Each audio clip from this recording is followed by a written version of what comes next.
নতুন শ্বশুরবাড়িতে দিব্যি গুছিয়ে সংসার করছেন সোহিনী সরকার, পাশাপাশি সমান তালে সামাল দিচ্ছেন কাজেও। কিন্তু এর মাঝেই কেঁদে ভাসালেন অভিনেত্রী। হঠাৎ কি হলো তার? শোভন কি এমন কিছু বলল যার জন্য কান্নায় ভেঙে পড়লেন অভিনেত্রী?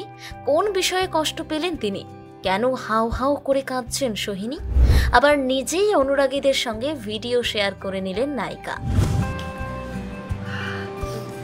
কিছুদিন আগেই নায়িকা শেয়ার করে নিয়েছিলেন তিনি সেজে গুজে বিয়ে বাড়ি যাবেন বলে তৈরি, আর সেই সময় বাড়িতে হঠাৎ অতিথি আসায় তাকে তড়িঘড়ি রান্নাঘরে ছুটতে হয়।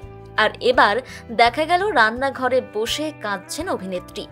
নিজেই সোশ্যাল মিডিয়ায় তার কান্নার ভিডিও অনুরাগীদের সঙ্গে ভাগ করে নেন সোহিনী। আসলে পেঁয়াজ কাটতে গিয়েই তার এই হাল। ভিডিওয় দেখা গিয়েছে পেঁয়াজ কাটতে কাটতে অভিনেত্রী বলছেন, বাবারে মাগো ভগবান, কল মনে হচ্ছে, আমার চোখ নয় কল।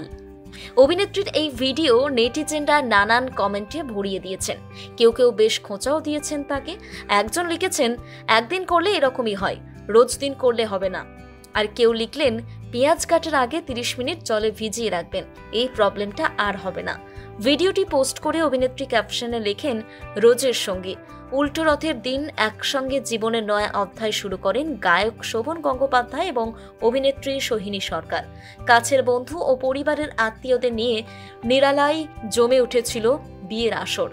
গত 1 বছর সম্পর্কে থাকাকালীন শোভন সোহিনীকে প্রকাশ্যে রা কাটতে দেখা যায়নি, অথচ 4 হাত এক হতেই সোশ্যাল মিডিয়ায় ট্রোল হতে হয় টলিউডের গায়ক নায়িকা জুটিকে। কারণটা অবশ্যই দুজনের পুরনো প্রেম। শোভন সোহিনীর প্রেমের শুরুটা গত বছর যিশু সেনগুপ্তের উদ্যোগে নজরুল মঞ্চে 22শে শ্রাবণের অনুষ্ঠানে। সেই সময় কাছাকাছি আসেন তারা। শোভনের প্রাক্তন ইমন চক্রবর্তী এক সাক্ষাৎকারে জানিয়েছিলেন, ওই অনুষ্ঠানে আমার চোখের সামনেই ওদের প্রেমটা শুরু, সেই প্রেমই পরিণতি পেয়েছে। যদিও সে সময় অভিনেতা রণজয় বিষ্ণুর সঙ্গে সম্পর্কে ছিলেন সোহিনী। অন্যদিকে শোভন ছিলেন ছোট পর্দার অভিনেত্রী স্বস্তিকা দত্তের সঙ্গে।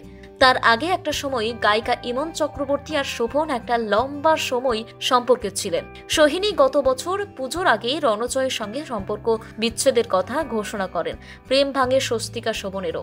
তারপর থেকেই এই দুই সিঙ্গেলকে নিয়ে টলিপাড়ায় শুরু হয় গুঞ্জন, যদিও তাদের মুখে কুলুপ ছিল।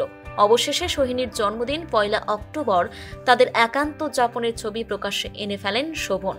চলতি বছর জুলাই মাসে একদম সাদামাটা ভাবে গায়ক শোভন গঙ্গোপাধ্যায়ের সঙ্গে বিয়ে সারেন সোহিনী সরকার। তারপর কেটে গিয়েছে অনেকগুলো মাস। বিনোদন জগৎ বাইরের সমস্ত কাজ করেও সংসার বেশ ভালোভাবেই সামাল দিচ্ছেন অভিনেত্রী। মাঝে মাঝে তার কিছু ঝলক দেখা যায় সমাজ মাধ্যমের পাতায়। আর এবার দেখা গেল রান্নাঘরে বসে কাঁদছেন অভিনেত্রী। নিজেই সোশ্যাল মিডিয়ায় তার কান্নার ভিডিও অনুরাগীদের সঙ্গে ভাগ করে নেন সোহিনী। আপনাদের কেমন লাগলো এই ভিডিও জানাতে ভুলবেন না কমেন্ট করে।